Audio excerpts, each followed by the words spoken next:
litigation lunacy's got to stop, or there will be no American business. Based on the theories.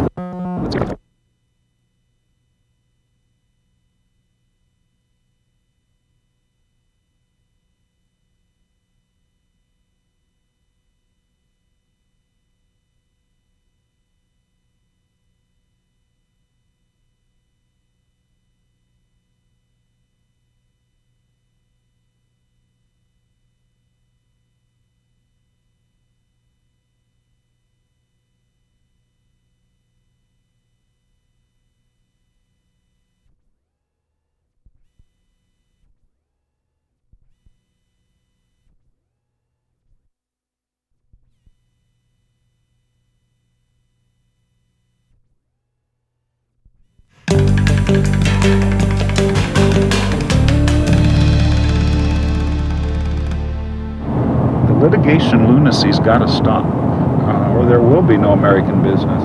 Based on the theories that they're applying to the firearms industry, those same theories would be more applicable to McDonald's than the firearms industry. Does McDonald's know that a continued diet of their food will cause coronary heart disease? Do they advertise towards children? Do they target a child's market? Now see, even though he made $100 handguns, Jim Waldorf's company was one of the fastest growing and most successful in the industry. 20% of his business was in South Africa. The South African market was a pent-up demand because of apartheid. And when black people were allowed to own guns after the abolishment of apartheid, naturally they wanted to exercise their rights. Well, Jim figures that even a LORCIN costs the average South African black about 3 months' salary. But see, what's extraordinary about his success is that when he started making guns in 1989, the market was already saturated. You were up against Jennings, Davis, Brico, LORCIN was nothing. Yeah. So what was the secret? How did you carve out what? All they had to do is spend 2% of their gross revenue in advertising, and LORCIN never would have happened.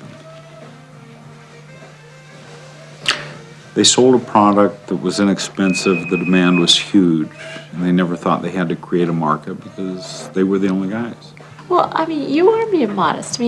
I think, you are a marketing genius. I see, the way your mind works, I see with developing this new company, coming up with ideas 24 hours a day. Just the idea with the pawnbrokers. I was fortunate enough to be at a pawnbrokers convention, very large publicly traded company called Cash America, happened to get their attention with the first firearm we produced, and we happened to offer product liability insurance, and that was just, in a very lucky course of a conversation. I don't think you can assign any type of marketing genius to that, right? Well, here's an interesting character.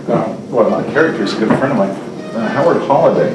He's Doc Holliday's great-great-grandson. Interesting guy, very interesting guy. Yeah, interesting, no kidding. There's a bunch of lawyers who'd love to talk to Mr. Holliday. Howard Holliday left the country about the time that his testimony and all would have been important. Remember I told you that Jim closed LORCIN because of a bunch of lawsuits? Well, one of them involved this gun, a 9mm LORCIN. The young man who bought it dropped it one day. Now, guns aren't supposed to fire when they're dropped, but this one supposedly did. Blew a hole in the guy's stomach. It's probably one of the most difficult ways to expire is from a large caliber abdominal gunshot wound from which you don't die immediately. This is Harry Gregory, a lawyer who represents the victim's estate. He claims the problem is LORCIN's safety switch. It's well, typically used for toys, die casting, and it's very inexpensive very inexpensive material. Here's some photomicrographs. Use it for a toy? Here's some photomicrographs of the failed piece. You would use it for a toy.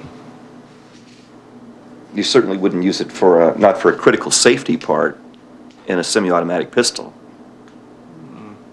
Oh, Harry Gregory. Yeah. Oh, he's a wild card. His first extortion attempt was for $100,000, and then his second extortion attempt was for $3 million, and now it's up to $6 million on hybrid theories. Harry Gregory. Well, the hybrid theory is that the kid bought your gun and it shot him in the gut and he's dead. Well, that's a very interesting theory, but something that's never been substantiated, it's never been proven. Okay, but you remember when Jim was explaining how he got LORCIN off the ground? We happened to offer product liability insurance, and that was just, Well, this is where Howard Holliday comes in. He supposedly represented that insurance company, a firm based in Costa Rica called Leeds and London.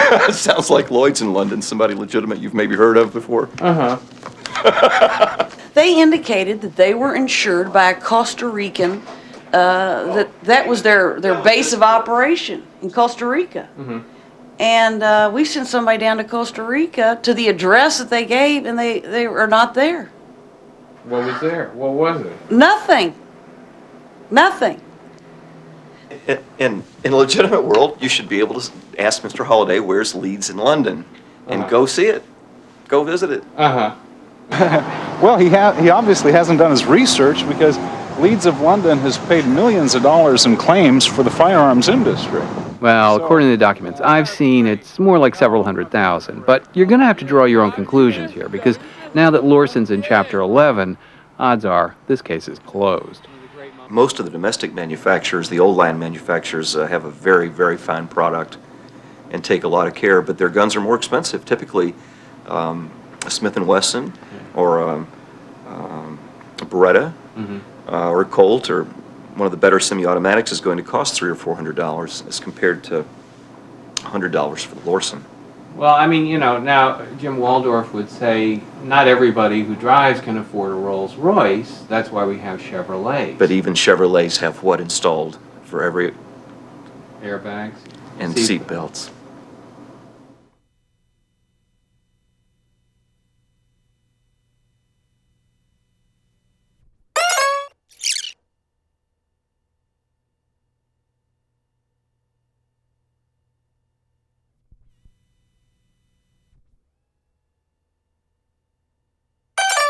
Poor Jim.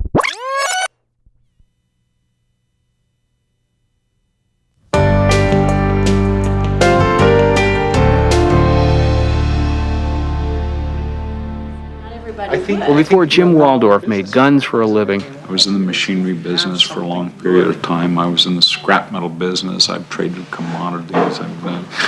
I've done, you name it, I've done it. Including writing a motivational book called Landing on Your Feet. I guess what I'm saying is that, when things are bad, things are not as bad as you really think they are. Look into the crystal ball, look into yourself. We all have 24 hours in a day, and I know how I use my 24 hours. I work very hard. And but you've said several times about about if you're knocked down, you get up. Yeah. End of story. So even though 29 cities and counties, not to mention the California legislature, are setting their sights on gun manufacturers, Jim won't quit. This is the new Standard Arms facility. Will be starting up in November, more than likely, hopefully, God permit. Why? Why start back in business? I suppose that if you do something for a living, because somebody knocks you down, shouldn't you get up? I would hope to get my investment back within 2 years. I think that's probably a fair expectation. Given the atmosphere today. Do I think there'll be a market in 2 years? Yeah. I do. I think this stuff is all going to settle. I think it's all going to get thrown out of court. And, yeah, I do. About the time that everybody's throwing rocks at something, sometimes that's the time to take a look at it, I don't know of anybody other than myself that's just chomping at the bits to get back into the gun industry. Yeah, wait a second. Let me see. Jim, this is nuts. I mean, it's like you're starting up a business in a bad climate. In a bad climate, but I think that the pendulum swings too far one way, then too far the other way, and I think it's swung so far to the left it's knocking on the back door. It cannot go any farther, right? There's probably a good time to start.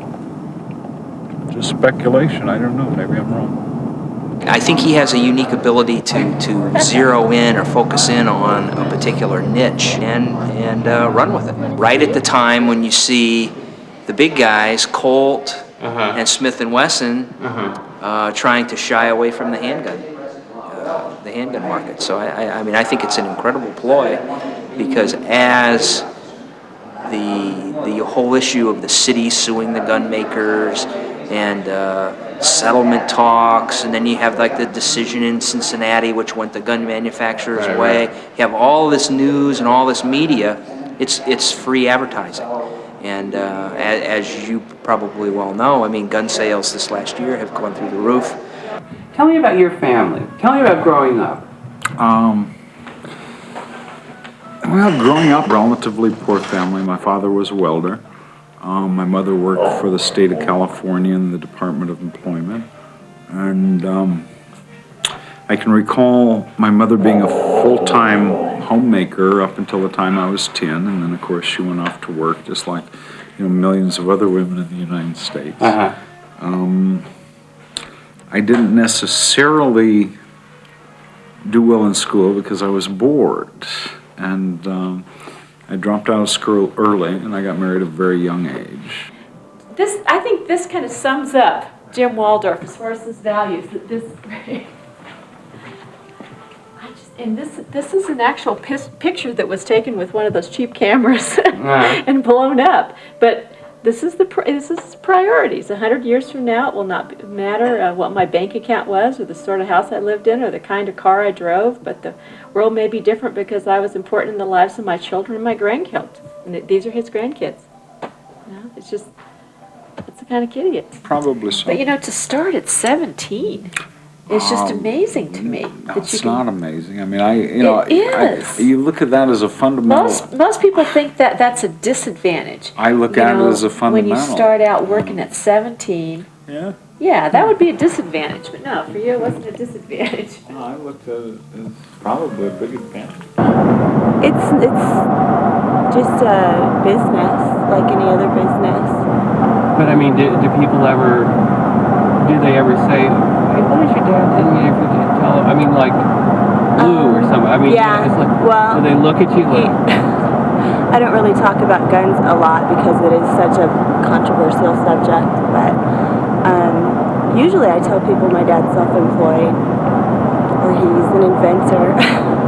They would, I think that a particular time, if you believe in what you do, whether it's flashlights or firearms or anything, if you believe in what you do and you know that you're unjustly being attacked and knocked down, get up and fight. I mean, they may attempt to knock me down again. You know something? You'll see Standard Arms number 2. I'll be back with a closing thought in a moment.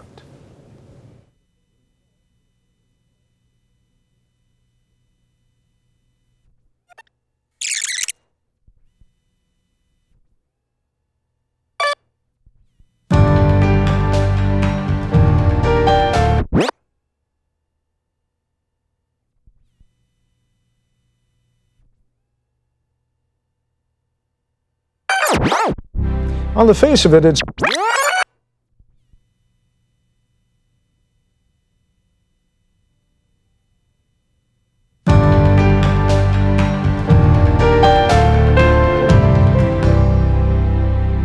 On the face of it, it seems that Jim Waldorf is presenting the case quite fairly. On the one hand, he is the friend of the poor, supplier of weapons to the weak and fearful who cannot afford a Colt or a Beretta. On the other hand, he is an entrepreneur, a businessman, a promoter, someone who has found a fast way to make a quick buck. Promoter, friend of the poor.